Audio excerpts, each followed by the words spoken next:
This is Hussein Ali from Justice Human Rights Organization, a Canadian citizen in a secret prison cell, underground, surrounded by heartless, merciless men, accused of being a secret informant for a foreign country, aiming to breach national security and spread havoc and chaos. Fatal torture techniques, military courts, and a horrifying pursuit are all parts of the journey of suffering shadowed by the specter of death experienced by the Canadian citizen Naser Al Raas, who is now a human rights activist and a defender of freedom of speech in one of the world's smallest countries, the Kingdom of Bahrain. Today, through our web documentary, we meet Naser to dive into the depths of his traumatic experiences to seek answers for the silence, the fear, and death that still haunt him thousands of miles away. But first, let's watch the following video together. The Kingdom of Bahrain is a small island with a total area not exceeding 763 square kilometers, ranked as the 7th most densely populated country in the world and located in the middle of the Persian Gulf, adjacent to the Arabian Peninsula.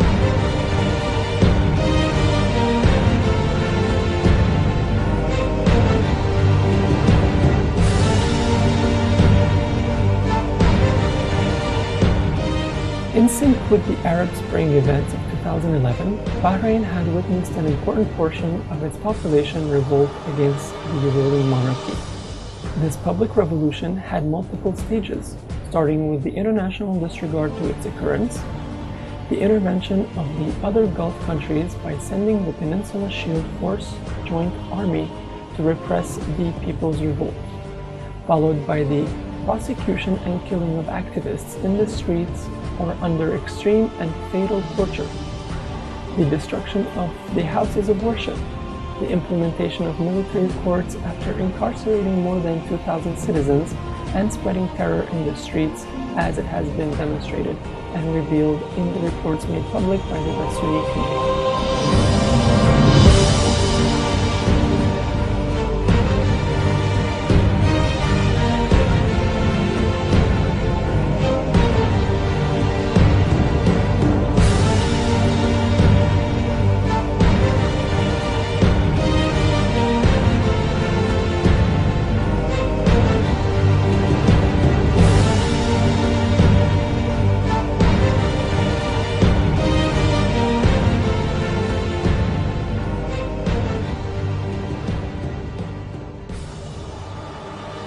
One of the many horrific episodes of this revolt was the arrest and the torturing of the Canadian citizen Naser Al Raas, who was born in Kuwait in 1982 and had spent a portion of his youth in the Canadian capital, Ottawa.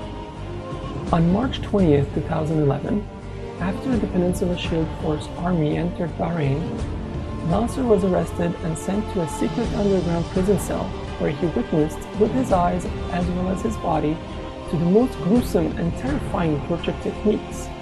What started off as a simple visit to some family members has turned to be a life-changing experience where he almost saw his death at the hands of Bahrain's elite henchmen.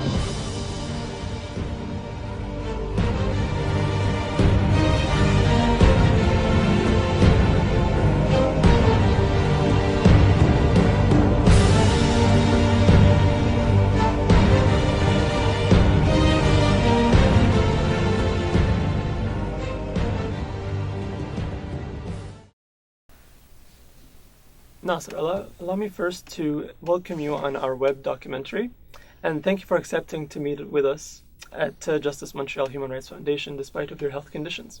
Thank you, my pleasure.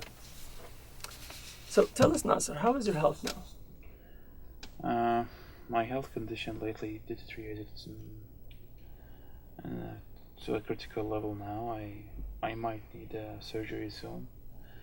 There is a chance that I might need a heart transplant, and I hope everything goes well.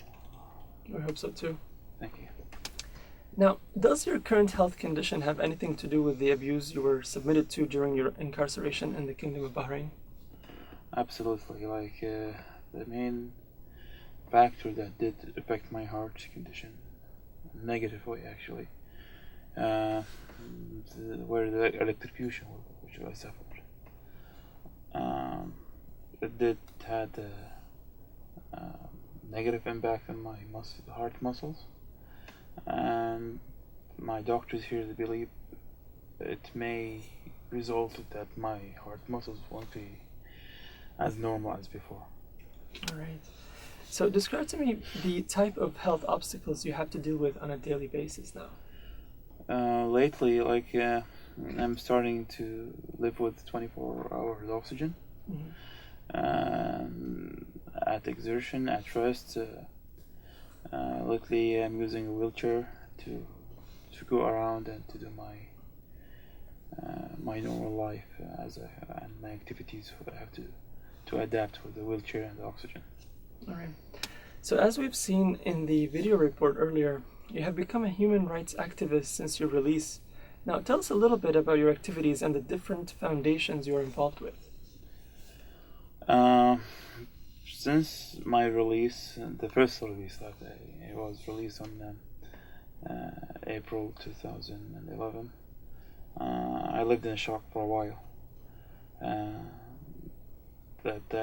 That month I took a decision to change my life and to change even my goals in life, to be a human rights activist.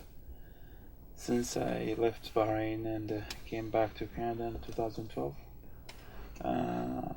I became active here locally and especially specialized in the matter of Bahrain situation, human rights situation, and even local domestic human rights violations here in Canada.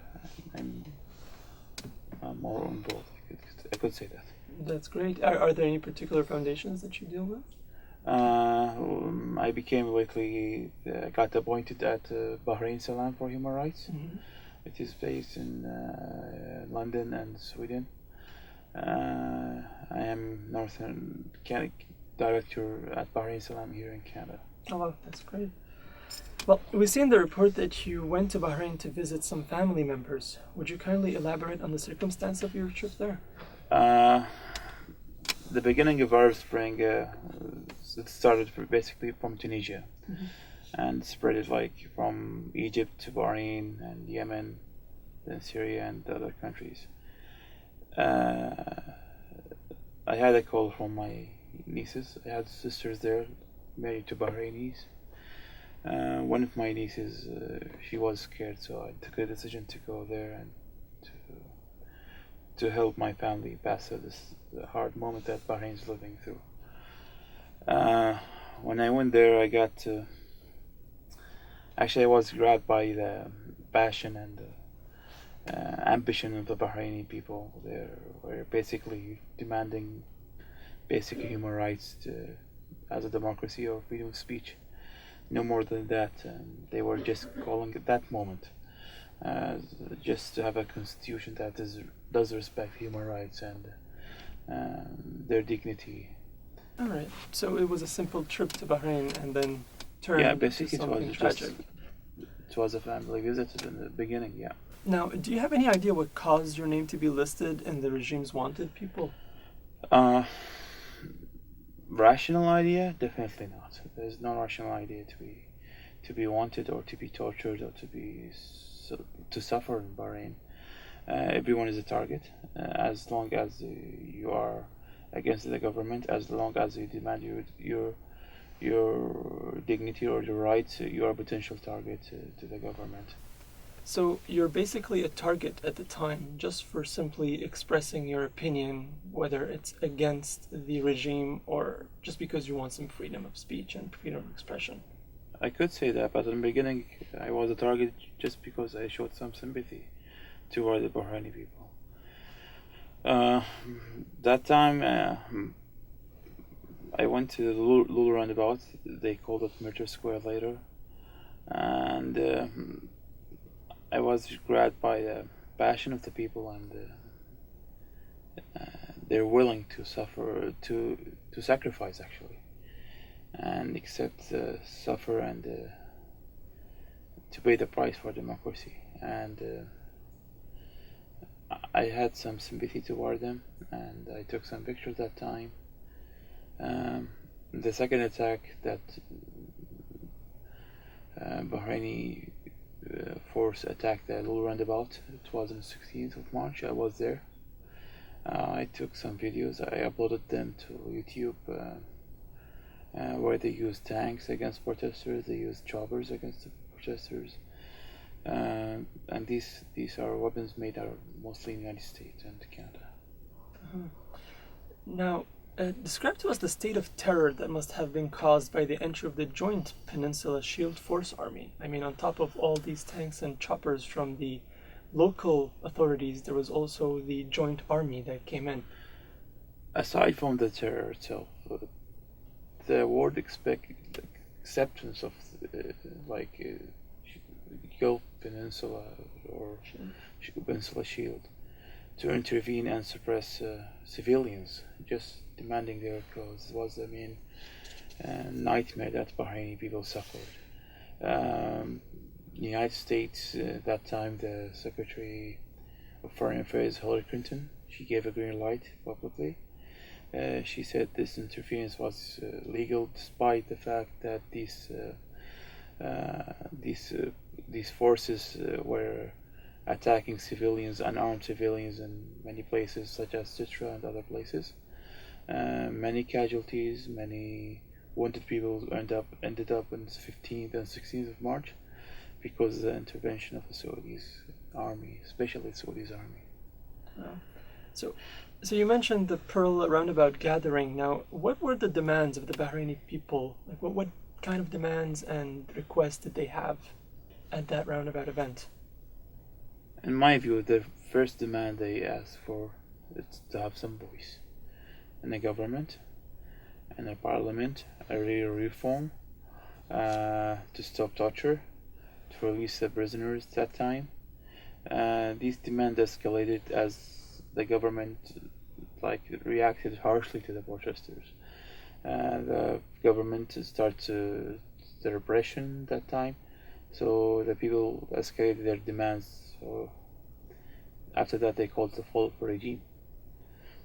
Okay, so the authorities first responded with a violent reaction, and after that, the actual population requested the fall of the regime. In the beginning, some people thought that the Bahraini authority or Bahraini regime is trustworthy, but when they reacted in a violent way, they vanished this idea and they squashed it. So people don't have any belief in the government, or they are trustworthy, to be accountable in the future. Okay, now, for you in specific, what were the circumstances leading to your arrest?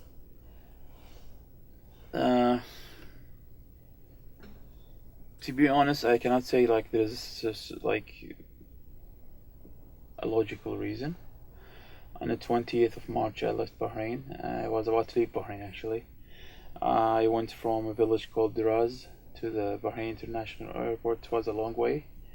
I went through many security checks. I even showed my passport in the security checks. And when I went inside the airport, I went to the airline counter. I got my boarding card from the airline counter. And when I was about to leave through passport check, I was arrested. I could say kidnapped. And they took me into enforced disappearance. So, do you know any of the officers or intelligence services members who abused you? Yes, the first guy that I had saw his name in the airport. He took a pistol from his leg and he pointed to my head and threatened to shoot me. I saw his tag, his badge. I saw his name. He was Colonel Khalid Rashid Al Naimi. He's an officer from National Security Apparatus, and I think he was the one who were behind the human rights abuses in the Bahrain airport. And Did you know this Khalid al-Naimi before your No. arrest, or was it the first time you met That him? was the first time I saw him. He slapped me. He had beaten me, and he took his gun on my head. I had a chance. I raised my head that time. I saw his badge with his name. So Nasser, tell me some of the methods and techniques of tortures that you were submitted to during your incarceration.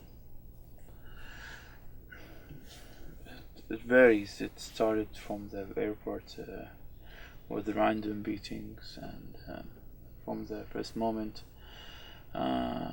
first day I went through, actually first hours, I went through 3 mock executions.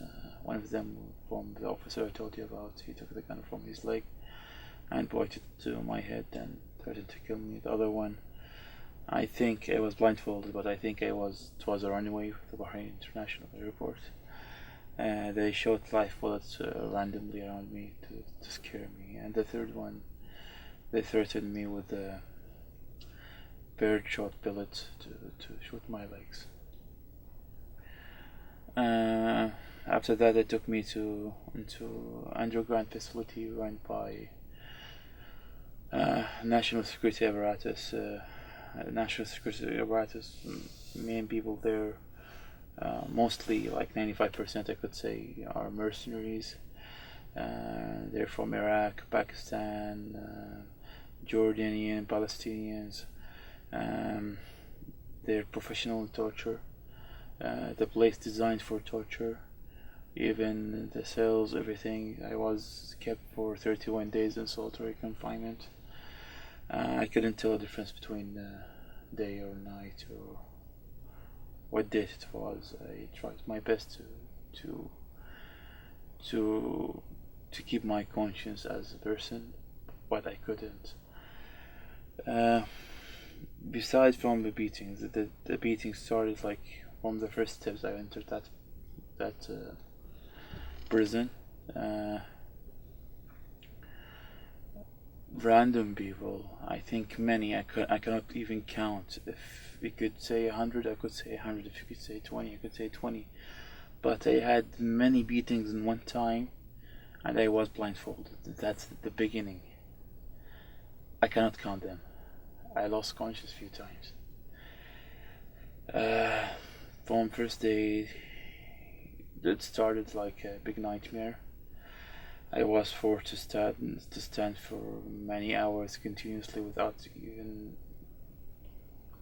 being allowed even to hold the wall or to lay down for a second. I was kept there for 31 days. I described it before. I divided into 3 divisions. In the 31 days I was routinely tortured every day. I don't think they missed a day without being tortured. But the worst of them was the first 11 days.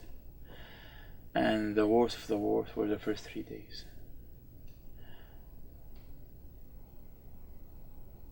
I suffered electrocutions, I suffered beatings with rubber hose, and suffered psychological torture. Like, I remember the hardest experience that I had to suffer, besides my pain as a person, the physical pain. I had to listen to others to be tortured. To listen to others being tortured, you every sound in your life, every relative in your life, every friend, everyone you know comes into your mind in a matter of a few seconds. You just think, is this your brother? Is this your friend? Is this your sister? It's an unimaginable situation.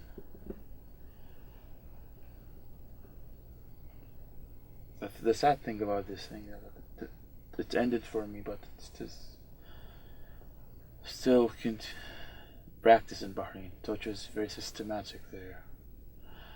There is a widespread culture of impunity in Bahrain. When I think about my torture experience, I just need one thing. I just need to be stopped. Not for me, for others too. it did stop for me. It could happen again for me, but I look for others. Maybe the moment now we speak, maybe some people are getting tortured there. That's my goal, to end it. Like, it cannot be.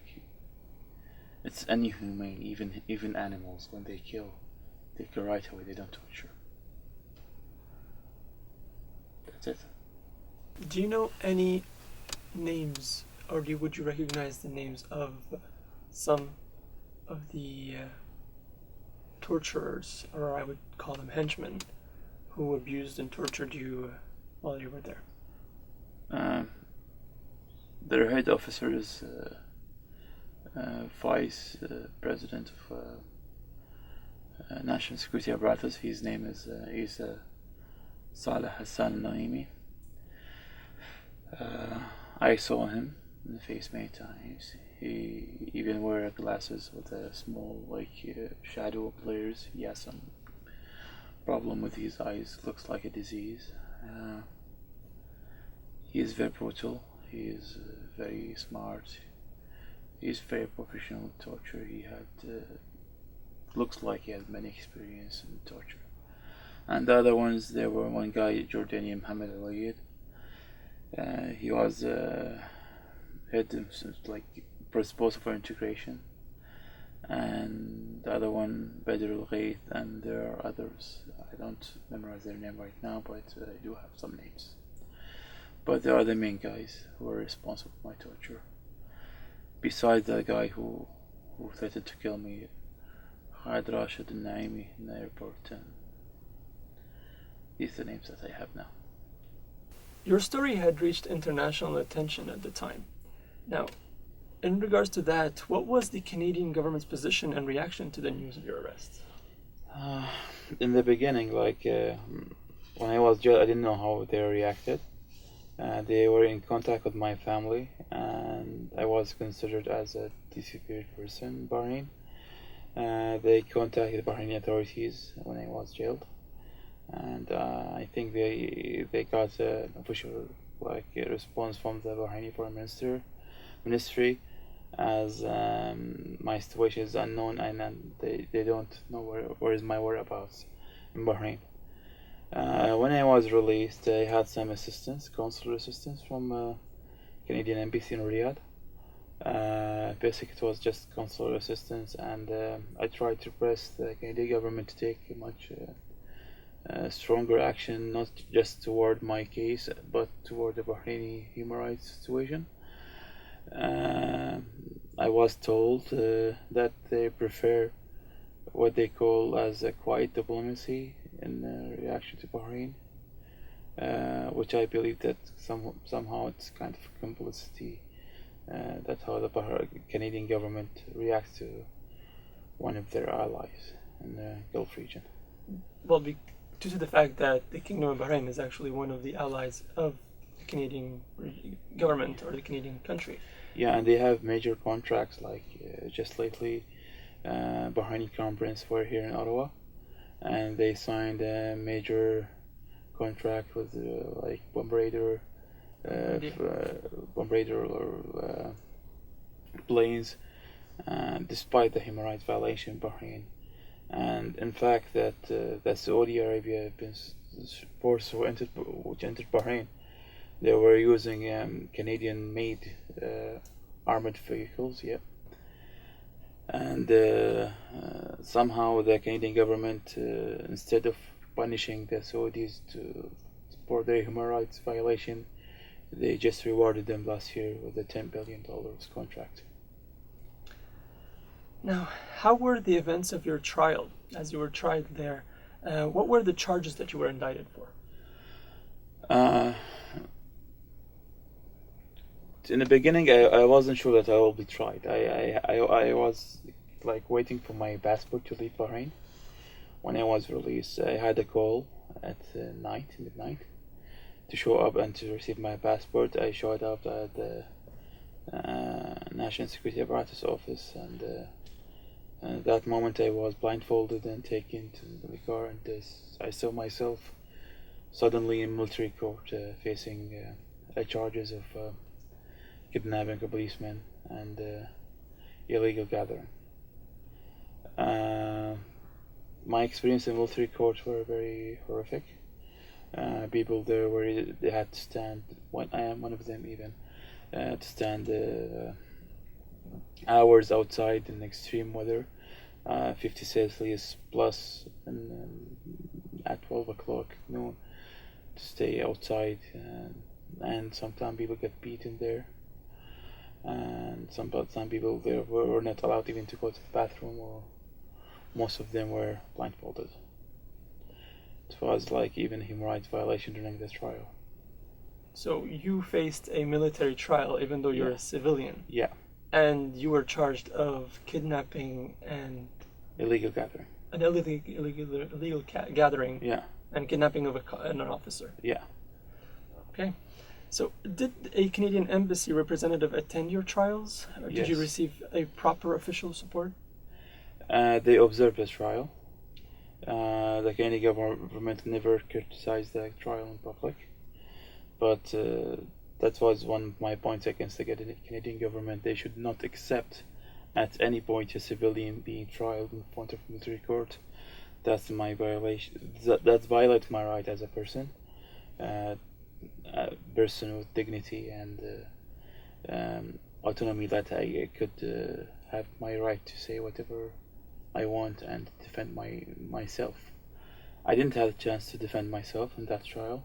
I wasn't allowed even to speak. Even if I was allowed to speak, we're threatened to get beaten outside by army forces, officers, and it was a kind of it was an obvious sham trial. So in your opinion, how come the Bahraini authorities had no reservations in detaining and torturing a Canadian national? I cannot say that they had no reservation. They were trying basically to torture people and kill them. Many people died into custody. Many famous people, Bahraini famous people, many like people with even had influence in people died in custody, such as Abdul Karim Bahrawi, who died next to me, like in Bahrain Gala prison. Their torture were not about breaking people.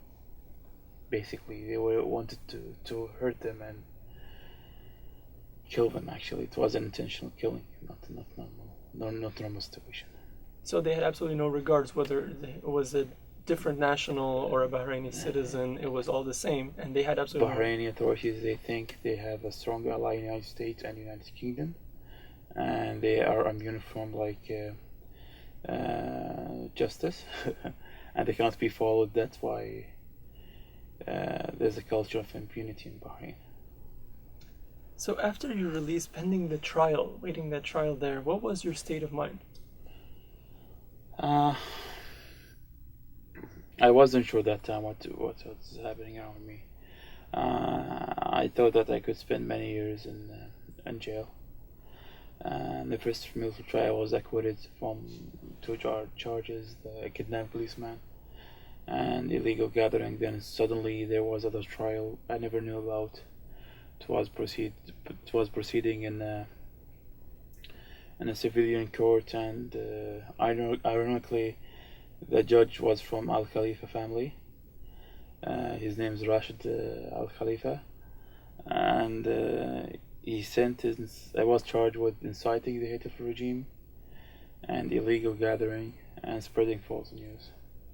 I was sentenced for 5 years in that trial, and after that I took a decision to go into hiding. Right. So upon your arrival to Canada, what happened? When I came here, I tried to settle in a few days, and I had some interviews with the Canadian media. They were interested about my situation and about Bahrain. I had an interview with the foreign affairs officials here in Ottawa.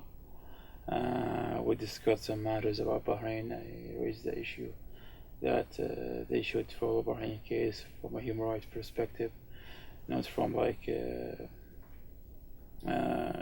an ignorant approach or as an ally, they should focus more on human rights and call for more strong stand to stop the violations in Bahrain.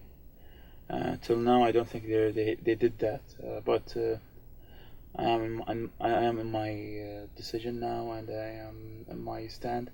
I never changed from that moment to now. How did the Canadian officials treat Naser Al Raas when you arrived here? I wouldn't say Canadian officials. I'd say the Harbour government, actually. Harbour government, they destroyed their Canadian reputation internationally. We were one of the first contributors in the UN, and now we're number 62. So Harbour governments are basically had strong ties with the Gulf monarchies, and Foreign Affairs, Mr. John Baird, he said it many times in public that he loves these countries where it's obvious there's human rights violations, and he ignored in many occasions even to mention the human rights violations in Bahrain and other countries, in Saudi Arabia and others. Now, how do you think such a little population of a small country like Bahrain has been receiving international attention and support to the people's revolution? Not much. People-wise, I could say they had sympathizers. People sympathize with them all around the globe. But Bahrain has a strong ally, a strong backer called Saudi Arabia, and Saudi Arabia has a big money invested in the Western countries. Another way, Saudi Arabia bought the United Kingdom silence for a few contracts of arms sales. Now, as a final question, and something I'm interested in knowing actually, you kind of hinted to the answer to this question when you mentioned the Minister of Foreign Affairs, John Baird. And now, what is the Canadian official position towards a regime that detained and abused one of its citizens? I can't read their decision because some cases they were complicit, some cases they were silenced, some cases they were vocal. They don't have principled foreign affairs principled foreign affairs policy. They go, especially Mr. John Baird, he goes where he thinks that economy interest will benefit, as he say Canada, but he doesn't looking through human rights lens or human rights perspective. So the economical contracts supersede the human rights. That's his priority now. Yeah.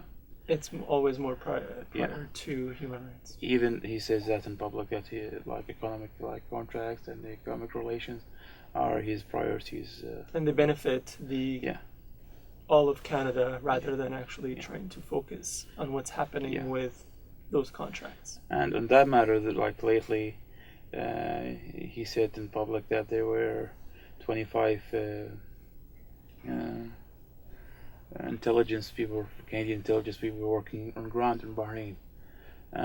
That's very problematic for us, because when you have 25 intelligent people working on ground without being audited or without being reported to any kind of accounting or community, or that raises many questions about the Canadian rule in Bahrain and the human rights violation that does happen on the ground.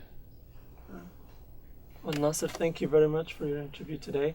We really appreciate it, and we hope that your voice will reach the proper ears, and we can resolve, or we can see the resolution of the situation in Bahrain and other places as well, and the human rights to be respected. My pleasure. Thank you.